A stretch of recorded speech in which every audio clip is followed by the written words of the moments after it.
ಕಡೆ ಪರಪ್ಪನ ಅಗ್ರಹಾರ ಜೈಲಲ್ಲಿ ಅವ್ಯವಹಾರ ಆರೋಪ ಪ್ರಕರಣಕ್ಕೆ ಸಂಬಂಧಪಟ್ಟಂತೆ ಅಧೀಕ್ಷಕನ ಅಕ್ರಮಗಳ ಬಗ್ಗೆ ಮಾಹಿತಿ ನೀಡಿದಂತ ಕೈದಿಗಳ ಶಿಫ್ಟ್ ಮಾಡಲಾಗಿದೆ ಅಂತೇಳಿ ತಿಳಿದು ಬರ್ತಾ ಇದೆ. ಅಂದ್ರೆ ಅಧೀಕ್ಷಕ ಕೃಷ್ಣಕುಮಾರ್ ಅವರ ವಿಚಾರವಾಗಿ ಯಾರ್ಯಾರು ಮಾಹಿತಿಯನ್ನ ನೀಡುತ್ತಿದ್ರು ಅವರನ್ನೆಲ್ಲ ಶಿಫ್ಟ್ ಮಾಡುವಂತ ಕಾರ್ಯ ಆಗಿದೆ ಅಂತೇಳಿ ತಿಳಿದು ಬಂದಿದೆ. ಇವರನ್ನೆಲ್ಲ ಬೆಳಗಾವಿಯ ಹಿಂಡಲಗ ಜೈಲಿಗೆ ಶಿಫ್ಟ್ ಮಾಡಲಾಗಿದೆ. ಅದರಲ್ಲಿ ಈಗ ಪ್ರಮುಖವಾಗಿ 3 ಕೈದಿಗಳನ್ನ ಸ್ಥಳಾಂತರ ಮಾಡಲಾಗಿದೆ ಅಂತ ಹೇಳಿ ತಿಳಿದು ಬಂದಿದೆ. ಪರಪ್ಪನ ಅಗ್ರಹಾರ ಜೈಲಿನಿಂದ ಬಿಗಿ ಭದ್ರತೆಯಲ್ಲಿ ಅವರನ್ನ ಸ್ಥಳಾಂತರ ಮಾಡಲಾಗ್ತಾ ಇದೆ ಅಂತ ಹೇಳಿ ತಿಳಿದು ಬಂದಿದೆ.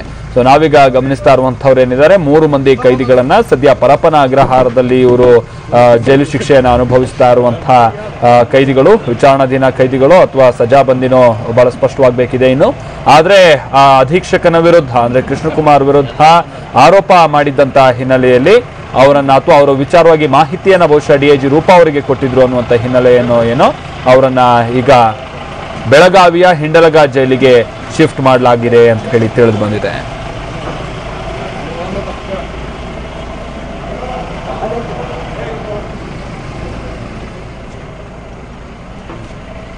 ಈ ಬಗ್ಗೆ ಮತ್ತಷ್ಟು ಮಾಹಿತಿಯನ್ನು ಕೊಡ್ತಾರೆ ನಮ್ಮ ಪ್ರತಿನಿಧಿ ಶ್ರೀಕಾಂತ್. ಈಗ ಈ 3 ಕೈದಿಗಳು ಕರ್ಕೊಂಡು ಹೋಗುವಂತ ಟೈಮ್ ನಲ್ಲೂ ಕೂಡ ಪಾಪ ಓಡಾಡೋದಕ್ಕೂ ಕೂಡ ಕಷ್ಟಪಡ್ತಿದ್ದಾರೆ. ಬಹುಶಃ ಏನಾದ್ರೂ ಒಳಗಡೆ ಹೊಡೆದು ಬಡ್ದು ಆ ನಂತರದಲ್ಲಿ ಕಳ್ಸಿಕೊಟ್ಟಿರೋಂಥದ ಶ್ರೀಕಾಂತ್, ಇದು ಅವ್ರು ಕಳ್ಸಿಕೊಟ್ಟಿರೋ ಹಿನ್ನೆಲೆ ಏನಕ್ಕೆ ಅಂತ ಏನಾದ್ರು ತಿಳಿದ್ ಬಂತ ಶ್ರೀಕಾಂತ್ ಸ್ಪಷ್ಟವಾಗಿ? ಹೌದು ಮಲ್ತೇಶ್, ಏನಂತಂದ್ರೆ ಈ ಏನು ಕಳೆದ 2-3 ದಿನಗಳಿಂದ ಏನು ಪರಪ್ಪನ ಅಗ್ರಹಾರದಲ್ಲಿ ಅಧಿಕಾರಿಗಳ ಕಿತ್ತಾಟ ನಡೀತಾ ಇದೆ, ಅದಕ್ಕೆ ಪ್ರಮುಖವಾಗಿ ಕೆಲವು ಅಧಿಕಾರಿಗಳು ರೂಪಾ ಅವರಿಗೆ ಏನು ಮಾಹಿತಿಯನ್ನು ನೀಡಿದ್ರು.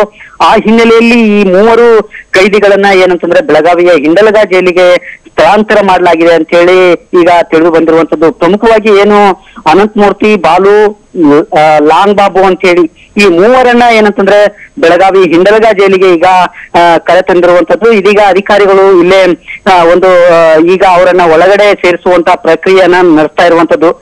ಪ್ರಮುಖವಾಗಿ ಏನಂತಂದ್ರೆ ಈ 3 ಕೈದಿಗಳು ರೂಪಾ ಅವರಿಗೆ ಒಂದು ಮಾಹಿತಿಯನ್ನ ನೀಡಿದ್ರು ಅನ್ನೋ ಒಂದು ವಿಚಾರ ಈಗ ಗೊತ್ತಾಗಿರುವಂತದ್ದು. ಆದ್ರೆ ಪ್ರಮುಖವಾಗಿ ಈ 3 ಈಗ ಏನು ಬೆಳಗಾವಿಗೆ ಕರೆತಂದಿದ್ದಾರೆ, ಅವರು ಸಂಪೂರ್ಣವಾಗಿ ಏನಂತಂದ್ರೆ ಬಹಳಷ್ಟು ಅವರಿಗೆ ಪೆಟ್ಟುಗಳಾಗಿವೆ ಅಂತ ಹೇಳಿ ಈಗ ಮೇಲ್ನೋಟಕ್ಕೆ ಕಂಡು ಬಂದಿರುವಂತದ್ದು. ನಡುವೆ ಏನಾದ್ರೂ ಇವರಿಗೆ ಏನು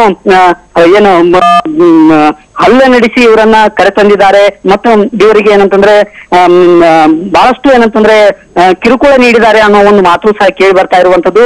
ಈಗ ಕೈದಿಗಳನ್ನ ನೋಡಿದರೆ ಸಂಪೂರ್ಣವಾಗಿ ಅವರ ಕಾಲುಗಳು ಊದಿಕೊಂಡಿರುವಂತದ್ದು ಮತ್ ಜೊತೆಗೆ ಏನಂತಂದ್ರೆ ಏಟು ತಿಂದಿರುವಂತಹ ಪರಿಸ್ಥಿತಿಯಲ್ಲಿ ಅವರಿದ್ದಾರೆ.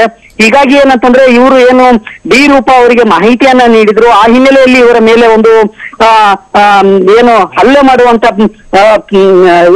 ಹಲ್ಲೆ ಮಾಡಿರಬಹುದು ಅನ್ನೋ ಒಂದು ಮಾತು ಈಗ ಕೇಳಿ ಬರ್ತಾ ಇರುವಂತದ್ದು. ಆ ಹಿನ್ನೆಲೆಯಲ್ಲಿ ಈಗ ಏನಂತಂದ್ರೆ ಒಳಗಡೆ ಇವರನ್ನ ಸೇರಿಸುವಂತ ಪ್ರಕ್ರಿಯೆ ನಡೆದಿದೆ ಮಾಲ್ತೇಶ್.